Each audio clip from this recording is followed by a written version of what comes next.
Hello.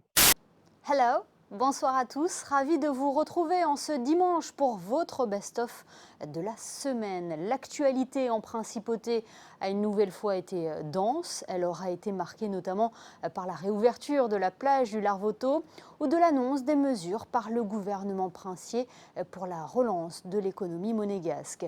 Cette semaine, il a également été question de finances, de petite enfance, de loisirs pour la jeunesse, de records avec Venturi qui prévoit de battre le record de vitesse en moto électrique ou de sport avec le retour de Zvezdan Mitrovic à l'AS Monaco. Bref, 7 jours riches en informations qui viennent de s'écouler, c'est le zapping de votre JT. Monaco a cette énorme chance d'avoir 1700 entreprises de plus de 3 salariés et parmi ces entreprises, chacune travaille sur des marchés de niche. Certaines, on pense aux agents de voyage par exemple, vont énormément souffrir et sans doute certains agents de voyage mettront la clé sous la porte. D'autres pourront s'adapter, d'autres vont réduire parfois l'effectif de 5-10%, 15%. D'autres, bon, on pense aux banques, ont passé la crise sans aucune difficulté. Et c'est une des grosses forces de Monaco. C'est non seulement cette semaine d'arrêt, mais c'est surtout le rebond et l'impact psychologique sur les consommateurs je dirais, de l'épidémie de Covid, de ce qui en a été dit dans les médias, de sa nociveté, de sa mortalité réelle également. Beaucoup de dirigeants aujourd'hui nous disent, et Jean Castelli nous le disait encore vendredi, qu'il fera tout pour ne pas reconfiner, même en cas de retour de l'épidémie, parce qu'on a vu les conséquences dramatiques sur l'économie mondiale. Ce Covid amène une crise de confiance.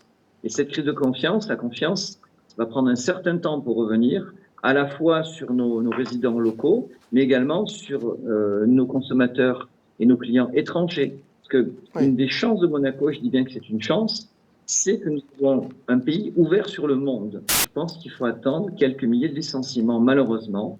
Monaco, en 2008, a eu plusieurs milliers de licenciements avec cette crise précédente.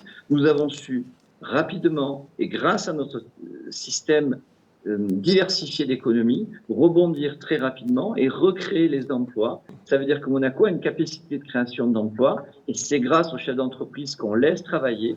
La loi monégasque, comme la loi suisse, comme la loi luxembourgeoise, comme bien d'autres pays dans le monde, permet de rompre un contrat de travail selon certaines conditions, sans évoquer de motif, en doublant au minimum les indemnités de licenciement par rapport à un motif valable, que ce soit une faute ou un motif économique. Ça fait partie de la loi depuis plus de 60 ans. De la même manière que le salarié peut quitter l'entreprise sans évoquer aucun motif, peut rompre le contrat de travail et aller à Monaco en particulier, travailler chez le voisin et faire la concurrence à son ancien employeur. Nous avons 80 places réparties sur 2 structures et au sein de ces 80 places, on a créé des micro-crèches, c'est-à-dire des groupes de 10 enfants.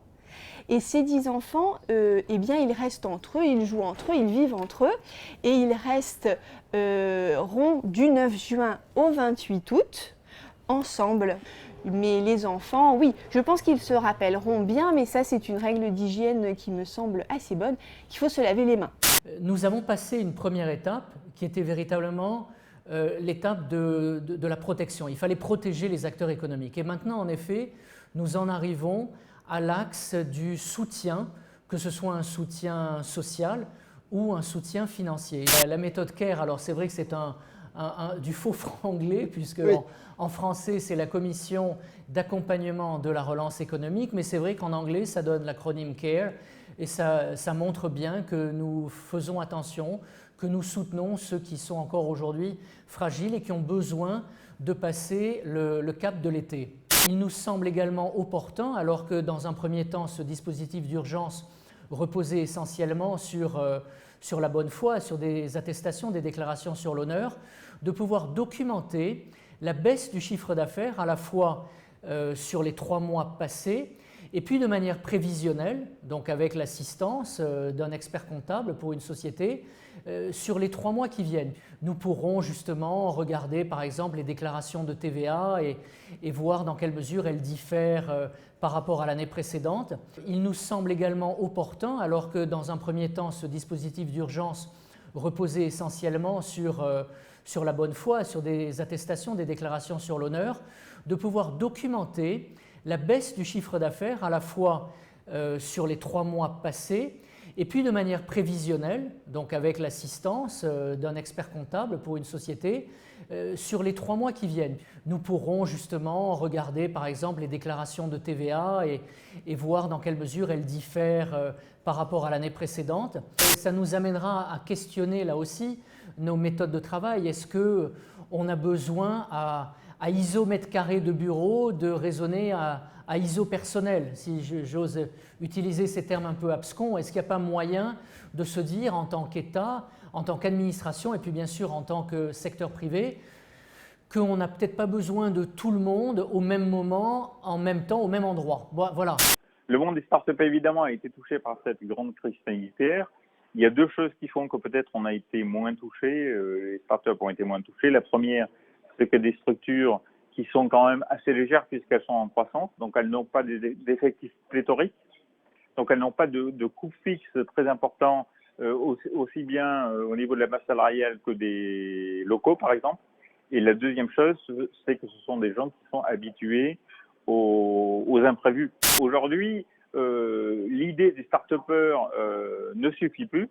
Il y a l'idée, il y a l'enthousiasme, il y a l'énergie que mettent les porteurs de projets, mais évidemment, il y a les financiers qui, à un moment donné, le besoin de financement, qui, à un moment donné, retrouve tous les porteurs de projets. On se croyait indestructible et en fait, on s'est aperçu qu'on ne l'était pas.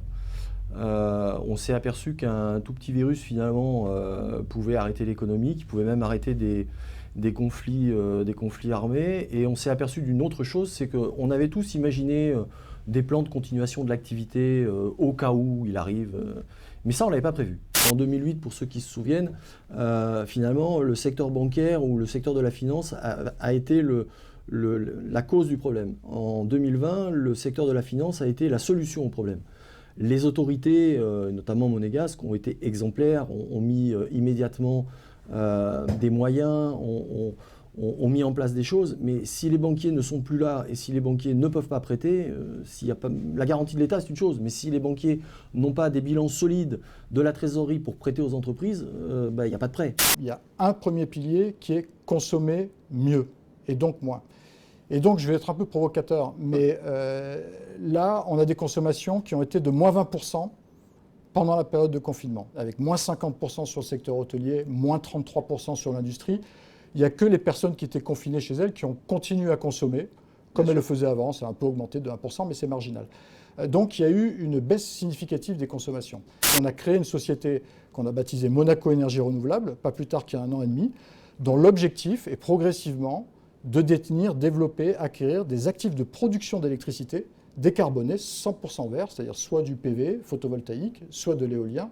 Et donc aujourd'hui, on a le plaisir, dans le cadre de cette société, d'avoir déjà des actifs qui produisent l'équivalent de 25% de la consommation monégasque. 100% autonome, peut-être en principauté dans... Alors je vais vous dire, je m'avance un petit peu, 25% dans 6 mois, parce qu'il y a certaines centrales qui sont déjà en exploitation, d'autres en construction. 50%, c'est l'objectif qu'on s'est fixé avec le gouvernement en 2025. Je ne vous cache pas qu'on va essayer de faire beaucoup mieux. Oui. Et 100%, moi j'ambitionne de le faire le plus rapidement possible et avant 2030. Voilà. I can promise nothing, because now you understand the situation about everything, about this pandemic, budget and everything. The budget is not like before, but I think with the management, with the Roca team, that we can find some good players and to be competitive, to play good games, and of course, we have always the biggest goals. Oui, on ne pourrait pas ne pas faire de challenge sur une moto et donc on se fait un petit record du monde, mais c'est au milieu de tous nos records qu'on a à faire et voilà. On travaille sur un moteur depuis quelques temps et en fait c'est étrange parce que c'est un moteur de voiture, mais il est tellement petit que on s'est dit, tiens, ce serait un très bon moteur de moto. Le port du masque est obligatoire pour les enfants et les personnels à partir de l'âge de 5 ans. Ceux qui sont en petite et moyenne section, enfants, n'ont bien sûr pas de masque.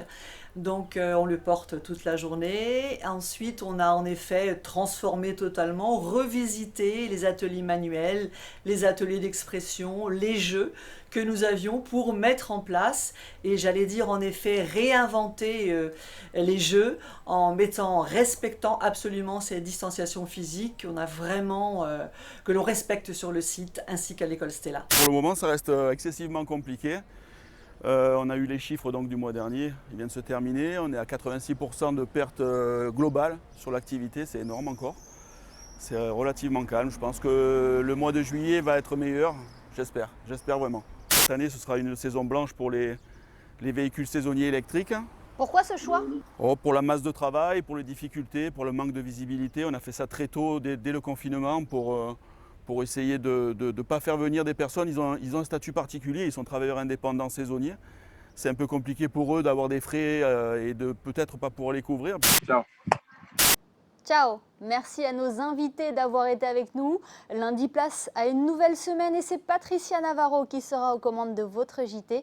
Quant à moi, je vous retrouve jeudi sur Monaco Info. Très belle soirée à tous.